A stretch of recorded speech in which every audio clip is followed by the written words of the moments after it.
Hi there, Mark Schiffer, the podcast. You don't know Schiffer, my very handsome, wonderful co-host, little Benjamin, who I love and adore, like a brother, like a sister, like a mother, like a father, like an aunt and an uncle. I just, everything about him reminds me of everything that I love and adore. How are you, Lowell? I'm well. I'm trying to unpack all that. There's a lot to. Don't unpack it. Just take it in. It's love coming at you at 1,000 miles an hour. You're not Gonna going to get a get this love from your wife. You're concussion not going to there. get this from your kids. You're going to get it from me. We have to give it to each other because my wife will not talk to me like I just talked to you, and your wife won't talk to you like I just talked to you. They do other things, but that has nothing to do with it. I'm number one in my wife's book, but Have you ever seen your it's wife not with a good book. mop in her hand? A mop. You know, it's funny. You Just look at last you night, like you she didn't had even a know what a broom. mop was. You go, a She had a mop? broom in her hand last night, and I said, "Look at you." Yeah. Well, last time I saw my wife with a broom, I said, "Well, you're going to go flying out the window," and that was the.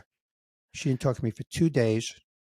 You know, You got a letter from a lawyer right after that. we are hot today, baby, and we're hot with our guest in part two here, Phil Rosenthal. How about that?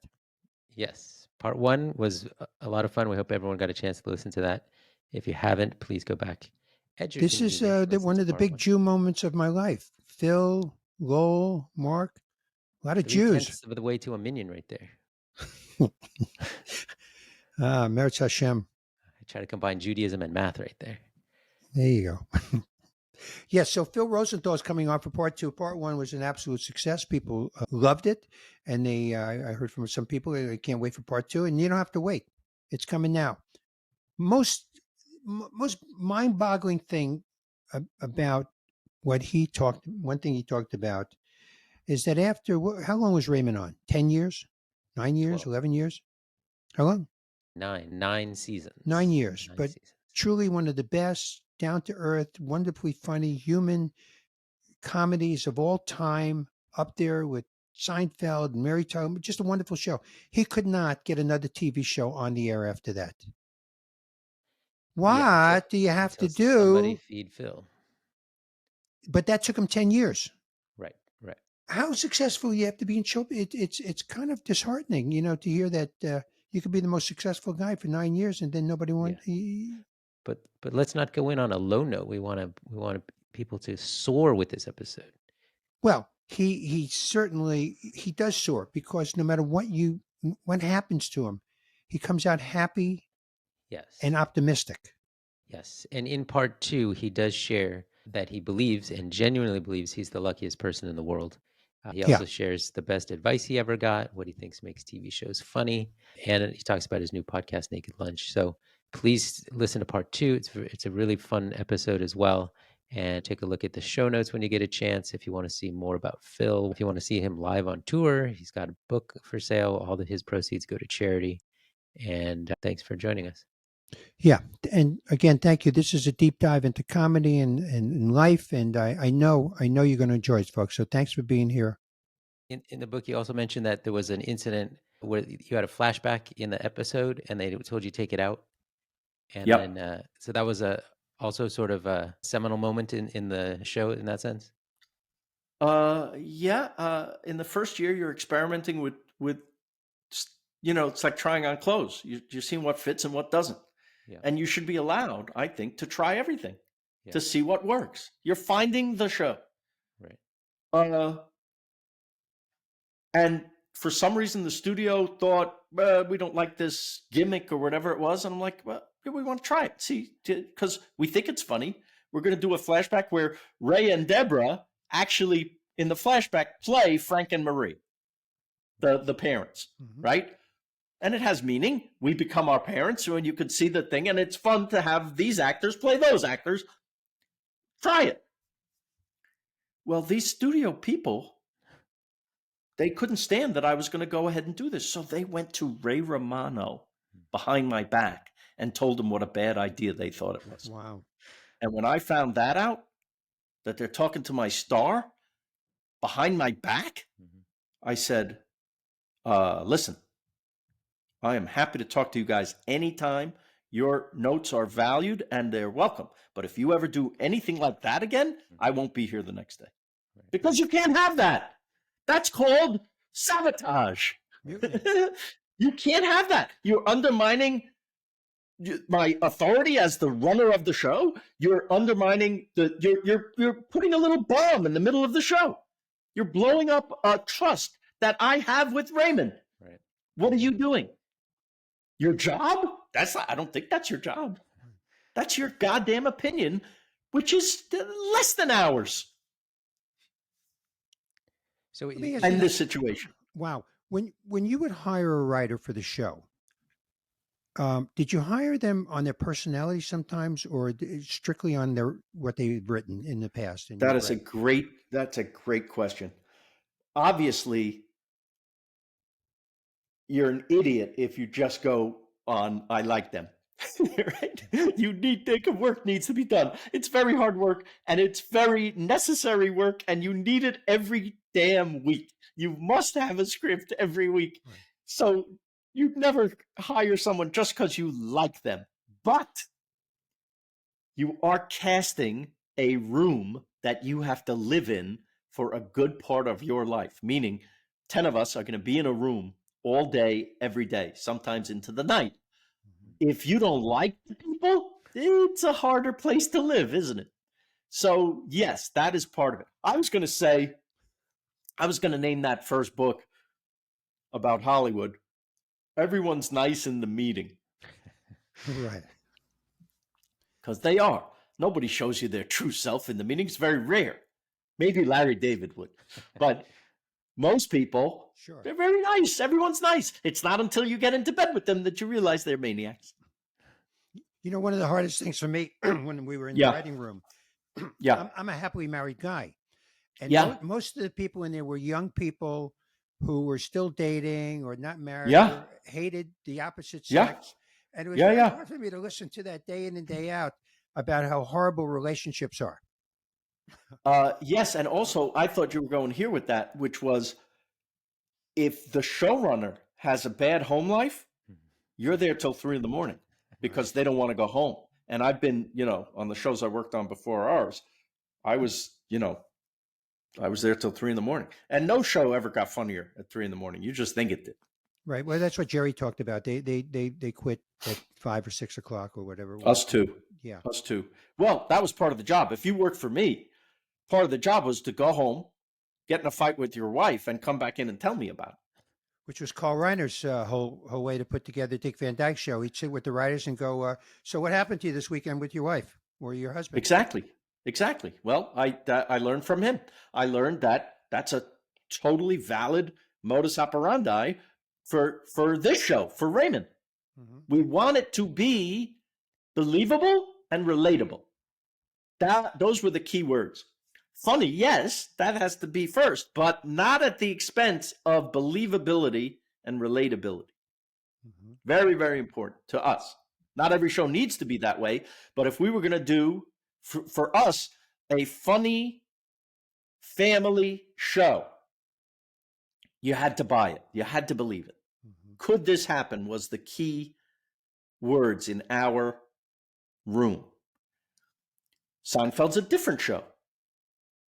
Mm-hmm. It could be convoluted because it's told from the point of view of a comedian.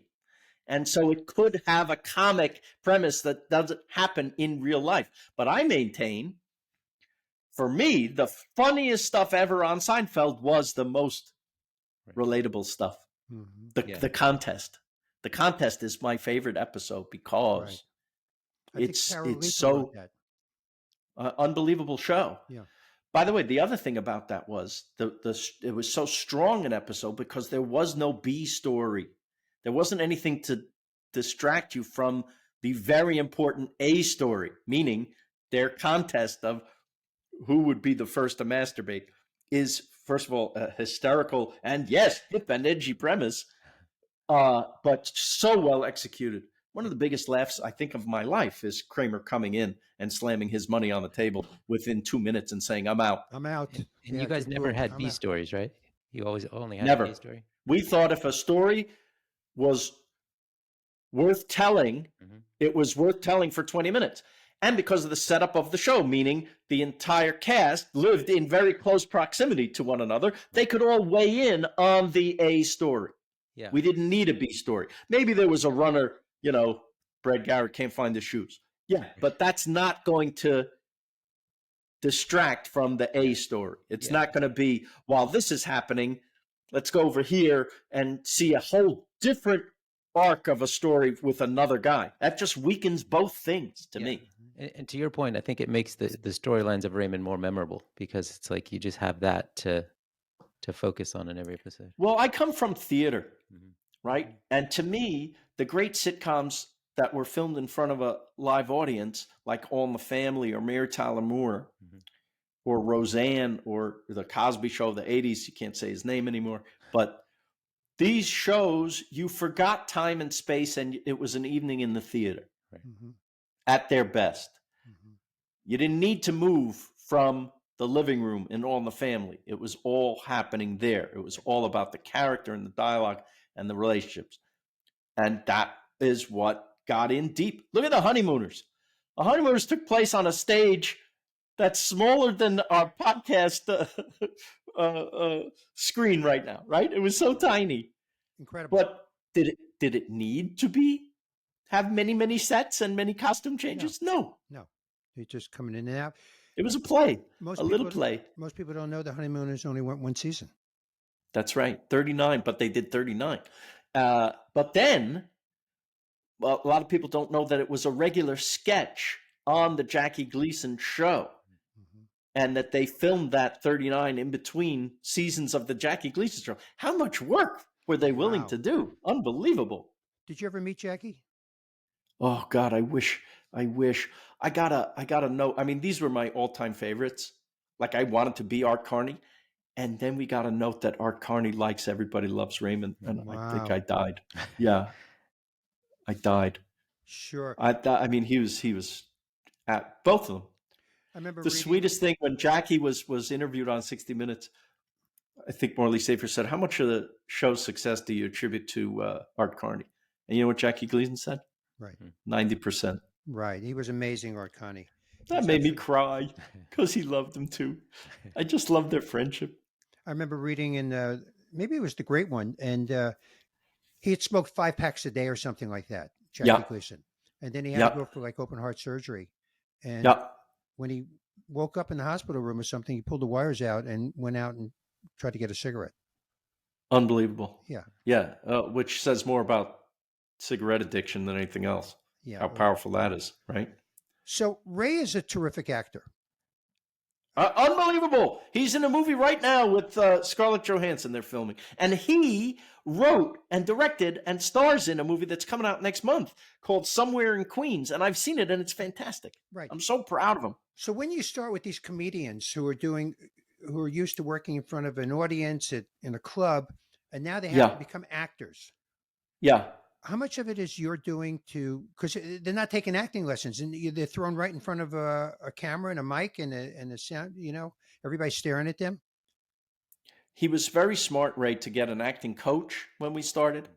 And then I felt it was my job to put him in situations that first he would be comfortable in, and second, that he would stretch a tiny bit out of his comfort zone. And I had to get him to try stuff. And now he's, I think, practically fearless. I mean, he might have the fears, but he overcomes them. He did a show on HBO with the music show with Christian, but also this last one with Christian Milioti, I think it was. Was it on Amazon or Apple? I forgot the name of the show, science fiction show, where he had his wife was a blow-up doll. And he played the reality of that. And he was phenomenal. He's a great actor. Scorsese's in Scorsese movies now. Right. Pretty, I'm surprised more comedians, the ones that hit really had big shows, like you mentioned, everything from Cosby to. He was so concerned when we started that everything be believable for him. Like, we had a thing where Deborah's such a terrible cook, even the coffee is awful. And we have it in the script, and he goes, I don't think I can do this. I said, why not? He goes, I don't really drink coffee. I said, okay, Ray, it's TV, right? In the cup can be anything you want. And he goes, yeah, no, they're going to. And So it sounds crazy, right? But he doesn't even realize it, but that's the method. Method actor Right. has to believe it. So 6 shows later, there was something else with coffee. We forgot that he was so crazy. And I caught it at the run through. I go, "Oh, Ray, we don't have to do that bit." And he goes, "No, at some point I have to start acting, I guess." Right. There was that Dustin Hoffman story or something where he came in all disheveled and messed up, and Yeah, Marathon Man. yeah, and then somebody said to him, "What happened?" He goes, "Oh, Laurence Olivier. yeah, Laurence Olivier," and he says to Dustin Hoffman, "Did you ever hear of acting?" Yeah, right. Right. You don't have to stay up for 3 nights to And play sleep in the tired. street, right? Yes, that's And do right. all that stuff. It's called acting, Right, right. Dustin. Yes. Well, So funny. so Can I let's ask talk a you real little quick? food. But that's how seriously Ray. But it is that way of thinking that makes him a great actor. How come we know the same stuff? Now, I've never really spent time talking to you, but we know all these little That's right. stories. What? Jewish geography, having been in show business for any length of time, I'm approaching my 33rd year in Wow. it. It's enough already. So, But but it's a wonderful, for all the complaining I do, and I do plenty. I really believe that I'm the luckiest person in the world to have had this life and career. Listen, most people, they never get the shot that I got, to have a show on TV. That's a giant. All the planets have to line up just for one of these things to get on the air. And so I always say it's not like I hit the jackpot. It's like I hit the jackpot over and over and over again right. for it to stay on the first year, for it to be liked by anybody, for it to win awards, for it to stay on for 9 friggin' years and to still be in syndication. Unbelievable life. And then to have this second act where suddenly I'm Harry Styles. And you're married to, At this age? and you're long married to a wonderful lady. So, More luck. yeah, there you go. Yeah. Another question. Rick Rubin, you know who he is, the music Yep. producer? He did. Yep. So he said that you cannot be successful, he feels, if whatever talent you have, if you don't look at history of what you want to become. So for instance, before he'll work with a musician, he'll go, "You ever hear Yeah. Jay Giles band? You ever hear this band?" They go, Yeah. "Nah, I don't listen to that old stuff. I just create my own stuff out of my own head." He goes, "This person is never going to go anywhere. You know your history, like I studied my history, like Lowell. You believe that's true? Like if a comedian comes to you and he goes, I don't ever watch anybody, and I don't know any of that stuff from Carl Reiner and this and that. I've had this talk with Jerry. You think you can make it? You can become something without knowing what went before you?" You might be. It's possible, but I think you're way more likely to be successful if you understand. Do you jump in a pool without knowing how deep it is? Right. Right? That it's kind of like that. You should know the world you're entering, Mm-hmm. That's what he feels. and that helps you. On the other hand, in college we took acting classes, right? In theater, and there was something called a healthy naivete. A healthy naivete means you don't know what you don't know. And so you're bound to jump in without fear because you don't know what you don't know. The more you know, the more fearful you might be to travel in Buster Keaton's footsteps, right? But if you never saw Buster Keaton and just thought, "Hey, you know what? I'm going to try jumping off this thing. I think I could do it funny." You don't know that you have anything to live up to or what could happen to you, and you might get lucky. Right. Right. That's possible.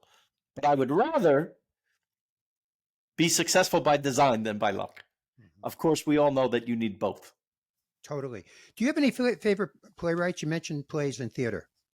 People that you I grew up with a name that I'm afraid is fading away to many young people, and it's Neil Simon. Yeah. Yeah. The greatest and most prolific and most successful playwright maybe ever. Right. Maybe ever. I had a thing, I'll tell you what happened with him, but Yeah. one of my wishes in life, somebody said, if you could have anything in the world, what would one thing be? And I say, to go back to around 1975 to the Belasco Theater, to a full house, to opening night of a Neil Simon play. Right. couldn't imagine if I could have that, my head would blow off my shoulders. So Larry Miller was in a play that I wrote called The Comic, and in Right. 2001. And Larry Yeah. says to me one night, it was at the Helms Bakery on Venice Boulevard. It was so anyway. Larry says, I was in a Neil Simon play about a year and a half ago. Do you want me to ask Neil if he would come down and see the play? This is my first play I ever wrote. I go, Yeah. what? Neil Simon? Yeah. Comes Friday night, place is filled, no Neil Simon. All of a sudden he comes in. We saved a seat, and he spent 15 minutes with me after, talking to me about my play. Not only how funny it was, he says to me, he goes, the end of your play, Yeah. does he live or die? I leave it open that nobody knows. He goes, you can't do that. You got to tell the people exactly whether he lives or dies. You can't leave them wondering on their own. And I changed the ending, and it started getting standing ovations, the play. Oh. So I say that my first play, Neil Simon co-wrote with me. It was unbelievable. Listen, it goes back to your point just before. It helps to know the people who came before you. Maybe they're available to give you a little advice, either in person or looking back on what they learned. Read a book. That's right. Did you ever meet him, by the way? Yeah. Because I would orchestrate these lunches when I found out that these guys hardly ever got together. And these guys, Norman, Carl, Mel, Larry Gelbart, Neil Simon. This was the writer's room at Sid Caesar. And I got to go to Mel Tolkien's funeral, with them. I couldn't believe that I was in the car with Mel, Carl, and Larry Gelbart. Crazy. Larry Gelbart, by the way, did you know him at all? I met him, and I didn't know, but I loved his work. His insane amount of work. He did great. We became very close. Funny thing happened on the way to the forum. Yeah, the original writer of Tootsie. Yeah, unbelievable. MASH, of course. But listen, of all of them, and even Mel Brooks said this, he was the fastest and the funniest of all of them. I mean, absolutely incredible. How he has one of my favorite lines ever. I was at lunch with him and Norman, and they asked me what it was like to pitch a show now to the network. And I started to talk, and Larry stops and goes to Norman and goes, "We're dying just in time." He wrote a terrific book. If anybody out there wants to read Larry Gelbart's book, it's phenomenal. I saw him also speak at the public library, Beverly Hills Library. He gave a little talk there one night.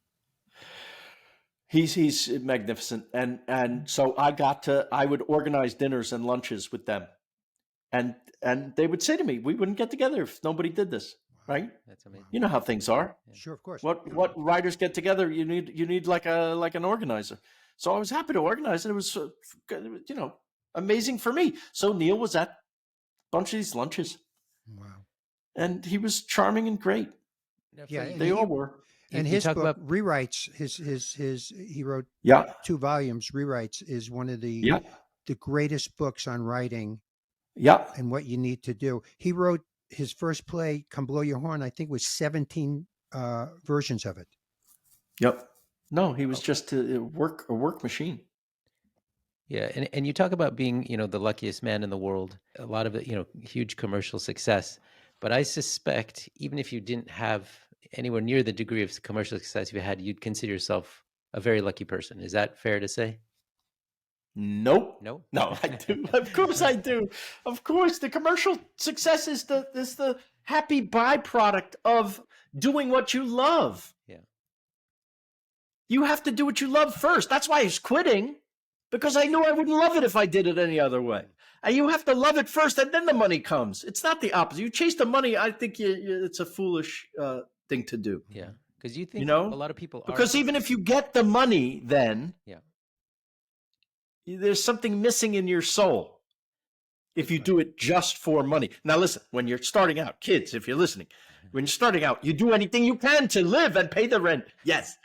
But once you're in a position to do something you would like to do, and the money isn't the absolute priority for you, that's when you'll find the happiness.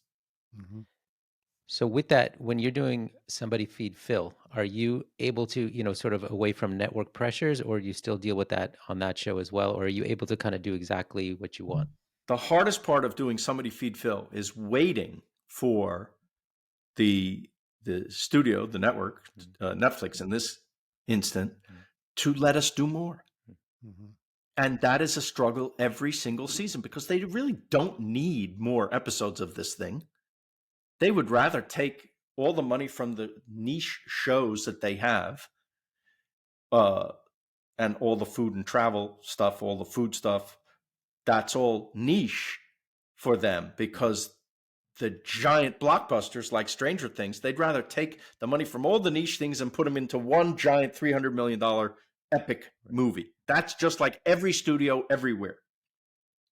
And it's a struggle for us to be on every year. For us to get renewed is a struggle and a wait and a fight even. It's always that way, even if the show is, seems to be successful.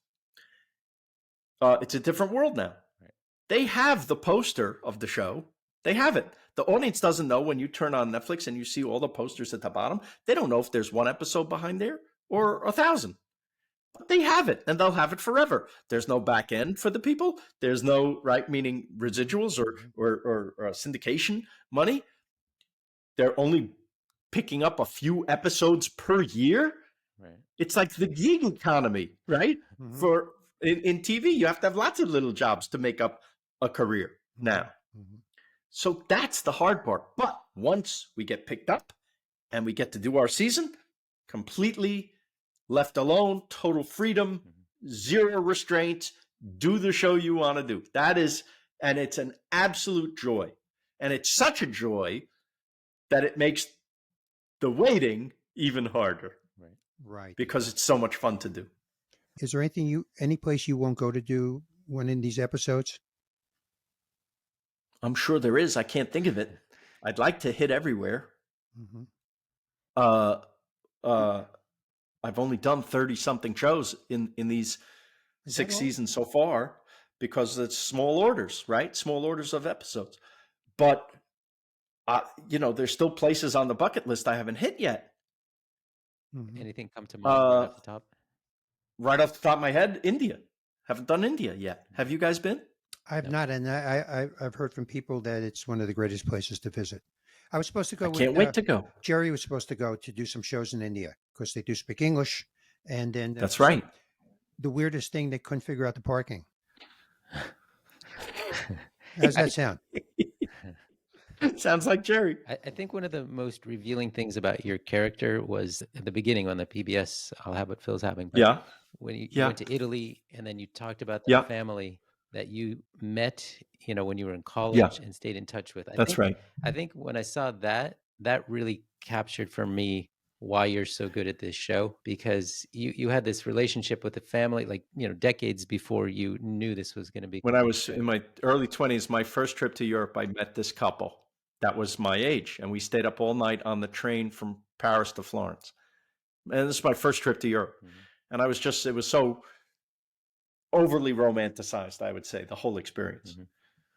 The train ride itself, which we were in the third class cabin, but still big windows and the Alps are going by, right? I mean, just absolutely spectacular. And then they were kind enough to say, come and visit us in the family bakery. Mhm. And they give me the address. And I went the next day and was treated like a king. Their dad, who owned the bakery, said, America, John Wayne. He was like a big fan of the American kid. And then the whole neighborhood came and gave me food. Mhm. Wow. How do you not fall in love with them? Sure. And so I stayed in touch with them for a long time. Then I moved to California, lost touch. And then when we went back to film this thing, I hadn't seen them in 27 years. And we organized a reunion on camera. And it was, one of the best moments of my life. Mhm. And now we're still in touch. So I'm talking about a friendship that started and has lasted for 40 years. Yeah, Wow. no, it was very emotional, but it also shows how you're able to connect so quickly and easily with people when you travel. So I think that's really what makes the show stand out beyond another travel show. Thank you. I love it so much. So when you did Raymond, you would go home every night. You're a married guy, Yeah. go home. And Yeah. now when you do this show, you go away for Yeah. a while. I do. And is Well, the that kids are grown, right? you know, and Monica is a great actress, and she has a career too. Hmm. I mean, my joke is when people say, what do you attribute your 33 years of marriage, the success of that?" I say, "I have a travel show." Right, right. I say, by the way, I'm married 33 years myself, February 11th. Oh, great. Mazel tov. Yeah. But by the way, there's something in that. You don't have to be as extreme as me and travel all over the world. But by the way, again, it's only for a couple of weeks at a time. Then I come home, right? Have a week or two, and then I go for another couple of weeks, and then I wait a year to do the show again. Right, so you're home all the time. So, and we're only talking about 5 or 6 episodes a year. Right. So this is not a big deal. But there's something to be said for having your own life, each of us, because it gives you variety and spice. And so that when we are together, we're very happy. First of all, we have things to talk about. What'd you do today? What'd you do today? Right? Tell me what's happening with your thing. That's vital to a relationship. If you're together all the time, well, you never get a chance to miss each other, do you? That's right. That's what COVID did. You know, I say that on stage. I said I just spent 2.5 years with my wife locked in every room I went into, she was there. That's right. I opened the refrigerator, there she was sitting there. So that's right. It helps our marriage too. I go away and then I come back, and she's got her life and she's got her thing there. That's right. But how was that when she was on Raymond? Was that at all challenging in the family life? Or interesting story about how Monica got that part, if you have a second. Sure. She slept with the producer. Wow.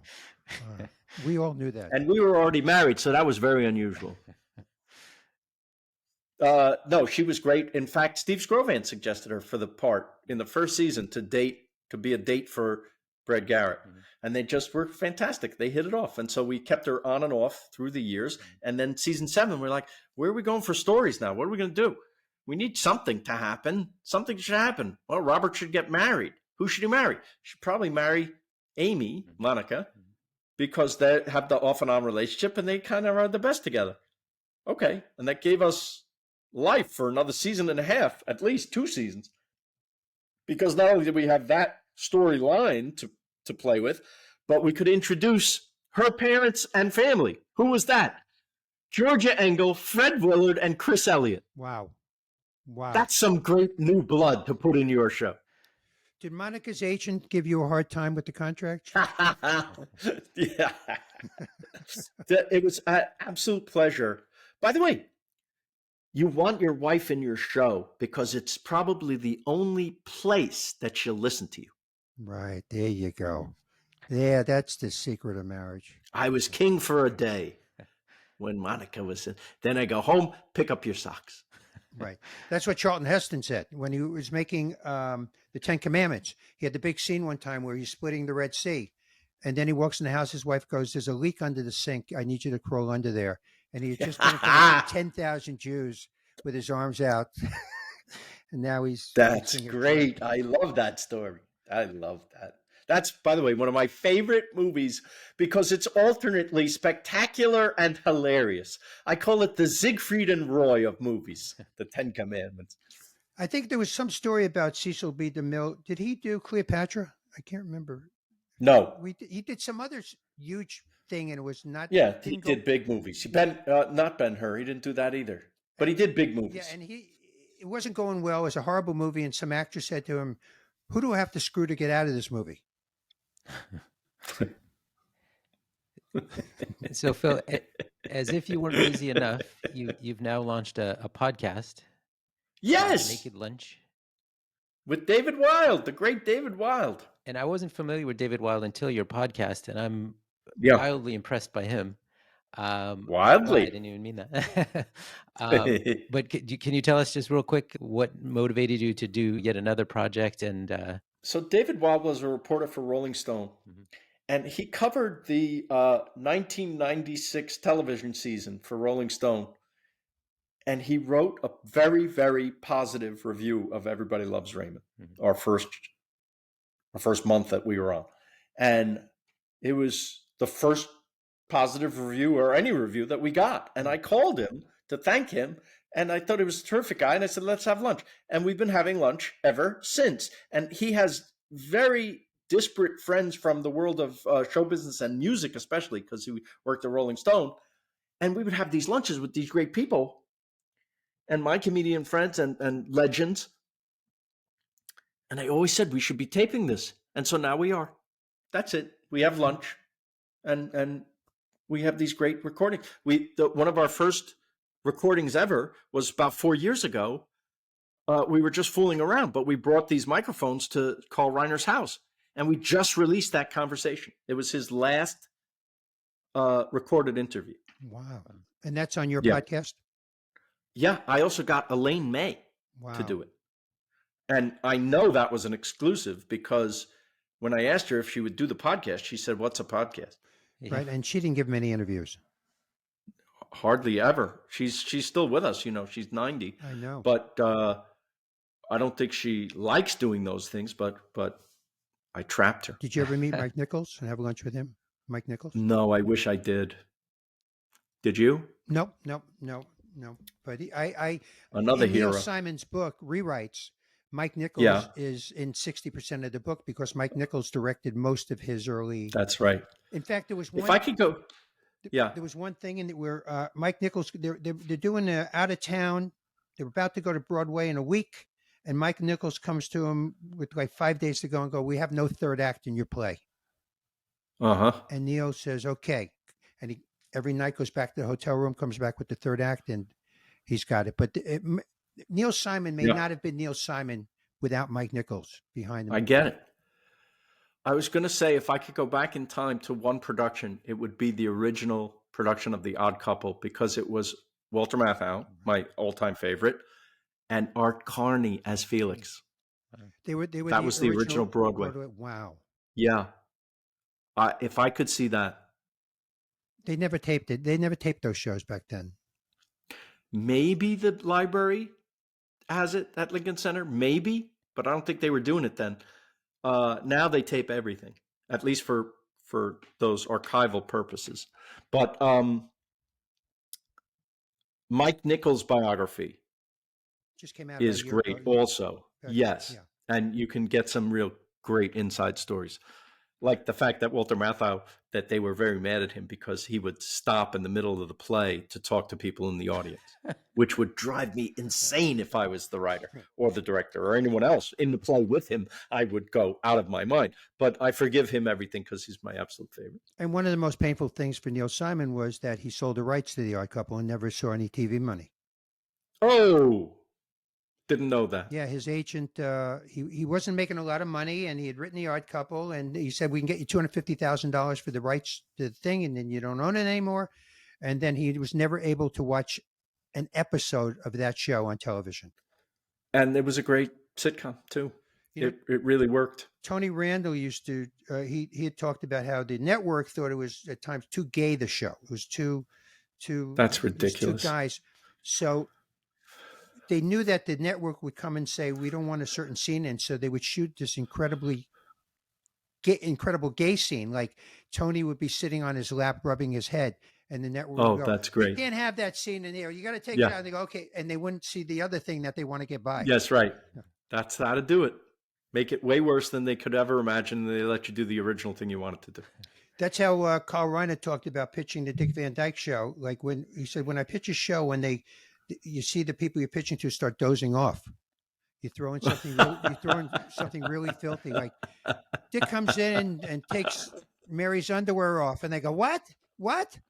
And it would wake them up during the pitch. So good. So I think we're there. Well, can I ask you? I think you've had enough. Can I ask you real quick? Sure. So I've heard you say before that you think the Langer's number 19 is the best sandwich in America. Well, it's one of them. I was curious because I saw one episode you went to Montreal and had Schwartz's smoked meat. Just curious, Great. International head-to-head, if you had an opinion. Langer's. Okay. How about the Carnegie Deli? But Carnegie Deli was always a gimmick. It was always think about it. Carnegie Deli was cashing in on Instagram before there was Instagram. Those sandwiches only existed for you to take a picture of them because they were so massive. They weren't very good, but they were gigantic. There was a pound of meat in every sandwich. It was insane. If Instagram was around, if they were still around, by the way, you know why they're not around anymore? Wasn't good? No. Good had nothing to do with it. 2 or 3 years ago, the city of New York discovered that they had been tapping into the building's gas line and stealing gas for 40 years. And they presented them with a bill. And when the Carnegie Deli got that bill, they said, we're out of business. Wow. Right. The end. Broadway Danny Rose, Yeah. they shot there. The greatest Woody Allen movie. My favorite Woody Allen movie is that movie. Mine too. Absolutely. Sandy Barron. I got a Broadway Danny Rose story. It's the best because especially I know you appreciate it because you're in comedy. The whole movie is a story told by comedians around the table, and it takes on that quality. It's a work of genius, and it's got so much heart in it too. It's also, when you think about it, the only movie that Woody Allen actually plays a character and not Woody Allen, the persona. He's playing an even nebbishier, nerdier version of himself as an agent.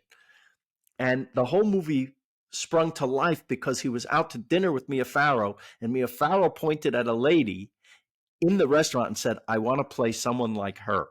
And so he wrote that for her, and she was fantastic.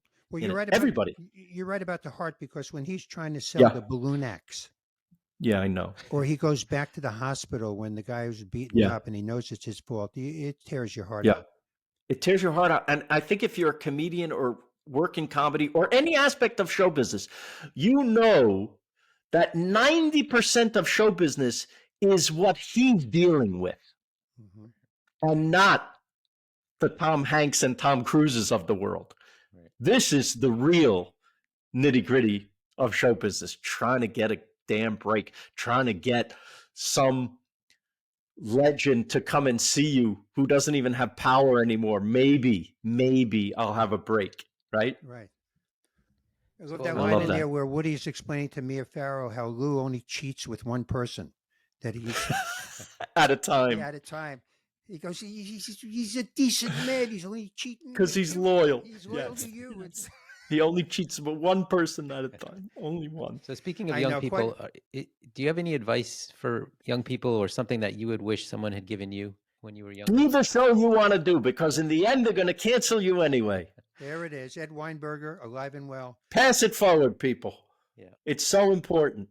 And by the way, the other thing, be nice. Right. You'll never lose by being nice.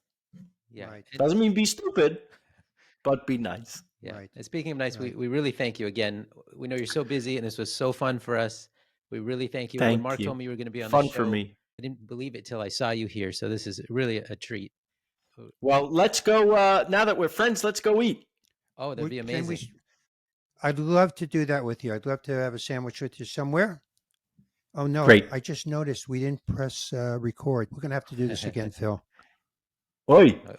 And do you want to tell people, we've got a copy of your book here. Somebody feed. Oh, thanks. And is there, yeah. You want to tell people where they can find you? The book is everywhere. Get it wherever you get books. Proceeds from my share go to fightingimals.org. That's what my mom passed away from, so that's why I do it. And I have this live tour where I do I tell my funny stories, and I do a Q&A with the audience and book signings, and that's been going well. So look for me in your town, and get the book when you can. Listen to the podcast, Instagram, Phil.Rosenthal. I have a website, philrosenthalworld.com. Every place we go on the show is listed there with the contacts for how you can make a reservation and go to these places that we go. I want you to have what I'm having. That's the point. Well, as long as you keep putting stuff out there, we have what you're, we just love it. And it's just, thank you. It's always warm and always nice. Thanks. So thank you. Yeah, thank you so much. Thanks, Mark. Thanks, Lowell. Say hi to Kathy for me. I will. Thank you. And I'll say hi to Jerry for you, even though he's going to ask me. He said, don't say, you know what? Don't say hi to Jerry. Say, Phil said, fuck you. Okay. That he will laugh at. So that was part 2 on You Don't Know Schiff, and we had Phil Rosenthal here with my co-host back again, Lowell Benjamin.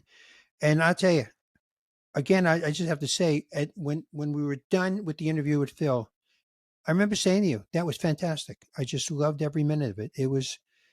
He's so open about his life. In the beginning, we say to people, is there anything you don't want to talk about? And he's one of those guys that let it roll. Anything you want.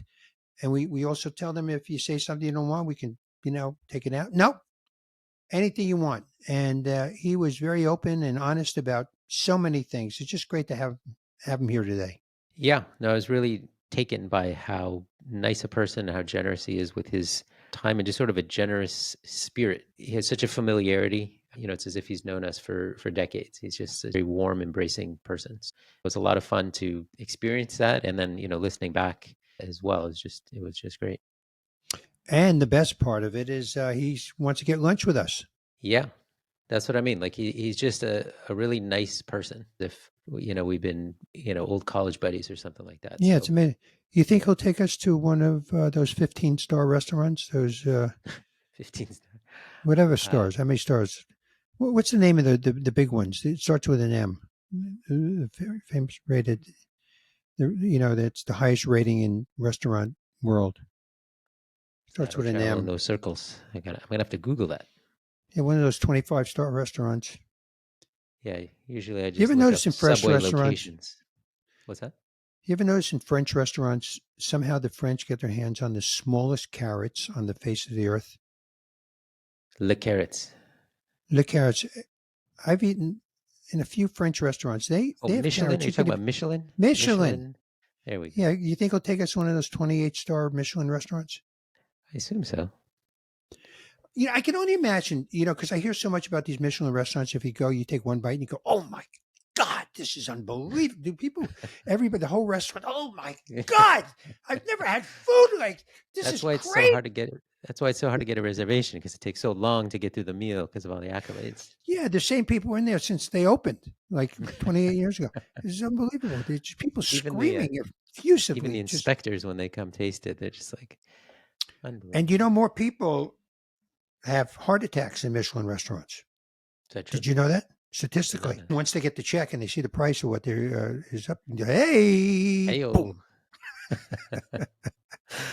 So again, thank you, Phil Rosenthal, for making my day, and I know Lowell's day, because we're married, and it's not hard to make our day, right, Lowell? Hey-o. Yes, but thanks everyone for listening. As always, we appreciate it. And if you don't already subscribe to the podcast, please do so. And head over to Apple Podcasts if you're enjoying it, and leave us a 5-star review. That would be really appreciated. And if the creek don't rise and the good Lord wants it, we'll be back next Tuesday on You Don't Know Schiff.